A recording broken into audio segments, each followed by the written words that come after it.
Hello বন্ধুরা, সবাইকে অনেক অনেক স্বাগত জানিয়ে আমি অপর্ণা আজকের ভিডিওটি শুরু করছি। আজকে গরমে নয়নতারা ফুল গাছ কিভাবে বিনা খরচে বিনা ঝামেলায় আপনি আপনার বাগানে প্রচুর পরিমাণে ফোটাবেন তার সম্পূর্ণ টিপসটি আজকে আপনাদের সঙ্গে শেয়ার করব। কিভাবে 1 টাকাও খরচ না করে আপনার বাগানে এইভাবে প্রচুর পরিমাণে ফুল হবে সেটাই আজকে শেয়ার করব। কেমন মাটিতে গাছটি বসাবেন, কিভাবে একে এত বুশি করবেন, সম্পূর্ণ তথ্য কিন্তু এই ভিডিওতে দেয়া থাকবে। তাই বলছি সম্পূর্ণ ভিডিওটা দেখুন আর নয়নতারা গাছ সম্পর্কে কিন্তু সম্পূর্ণ তথ্য আপনারা জেনে যান। গরমের একটি সুন্দর ফুল হলো নয়নতারা। এই গাছটি কিন্তু আমি যে গাছগুলো দেখাচ্ছি এগুলো সবই দেশি গাছ, মানে দেশি ভ্যারাইটিটা। আপনারা যদি নতুন বাগানি হয়ে থাকেন তাহলে কিন্তু প্রথমে নয়নতারার দেশি ভ্যারাইটিটা আনবেন, কারণ দেশি ভ্যারাইটিটা খুবই হার্ডি হয় আর নতুন বাগানিদের জন্য একদম একটি পারফেক্ট গাছ। হাইব্রিড ভ্যারাইটিটা কিন্তু পুরনো বাগানিদের কাছেও ঠিক মতো হতে চায় না, অনেক ঝামেলা করে তারপর ওটাকে করতে হয়। তাই আপনাদের কাছে আমি সবসময় বলবো আপনারা প্রথমে নতুন যারা বাগানি তারা দেশি ভ্যারাইটিটা লাগান। এটার কিন্তু বীজ থেকে কিংবা ডাল থেকে সহজেই চারা তৈরি করা যায়। আপনারা যদি বীজ পান সেখান থেকেও চারা তৈরি হয়, আবার যদি ডাল কাটিং করে আনেন সেখান থেকেও চারা তৈরি করা যায়। হয়ে গেল এটার, বা কারো কাছে যদি চারা পান সেখান থেকেও চারা তৈরি করা যায়। চারা নিয়ে এসে আপনি বাগানে লাগাতে পারেন। আর এই গাছটি কেমন মাটিতে বসাবেন, এই গাছের জন্য স্পেশাল কোনো মাটি তৈরি করার দরকার নেই। আপনার কাছে যেমন মাটি আছে, নর্মাল গার্ডেন সয়েল আপনার এরিয়ায় যেমন মাটি আছে তেমন মাটিতে এই গাছটি হয়। গাছটি খুবই হার্ডি গাছ, যে কোনো মাটিতে এই গাছটি হয়।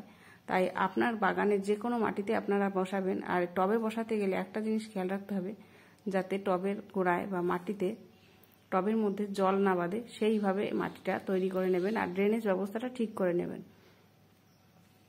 আর মাটিতে যখন টবের মাটিটা যখন তৈরি করবেন তাতে যে কোনো ধরনের কম্পোস্ট, কিচেন কম্পোস্ট কিংবা ভার্মি কম্পোস্ট কিংবা গোবর সার যে কোনো একটি কম্পোস্ট আপনারা দিয়ে নেবেন। এতে হাড় গুঁড়ো, শিংকুচি এইসব দেওয়ার কোনো দরকার হয় না। একদমই আমি করি সেটা আপনাদের বলছি। এত কিছুর এতে কোনো কিছু দরকার হয় না, শুধুমাত্র যে কোনো একটা কম্পোস্ট দিয়ে আপনারা কিন্তু এই গাছগুলো বসাতে পারেন। আর দেখুন আমার গাছগুলো কিন্তু কোনো অংশে কম নেই, পাতাও সবুজ, সব কিছু ঠিক আছে। এবার একটি খাবার আপনাদের দেখিয়ে দিচ্ছি, একদমই ফ্রিতে রান্নাঘর থেকে যেসব জিনিস বেরোয় আমরা যদি সেই সব দিয়ে গাছ তৈরি করতে পারি তাহলে আমাদের কিন্তু কোনো কিছু বাজারে গিয়ে খাবার কেনার দরকার হয় না। এটা হচ্ছে পেঁয়াজের খোসা ভেজানো জল। এর মধ্যে প্রচুর পরিমাণে পটাশিয়াম আর গাছের যেগুলো দরকার সমস্ত কিছু উপাদান কিন্তু এই পেঁয়াজের খোসার মধ্যে থাকে। আর এটা কিন্তু আমাদের প্রতিদিনই রান্নাঘর থেকে বেরোয়। আর আপনারা পেঁয়াজ না খেয়ে থাকেন তাহলে আপনারা কি করবেন, আলুর খোসা সেটাও আমাদের রান্নাঘর থেকে বেরোয়, না হলে কলার খোসা সেটা ভিজিয়ে রেখে 12 ঘন্টা ভেজাবেন।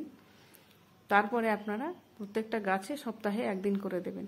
আরেকটি খাবার আপনাদের দেখাবো, সেটি হচ্ছে গাছটা আপনার গ্রোথ ঠিক রাখবে। এটা হচ্ছে কিচেন ওয়েস্ট কম্পোস্ট।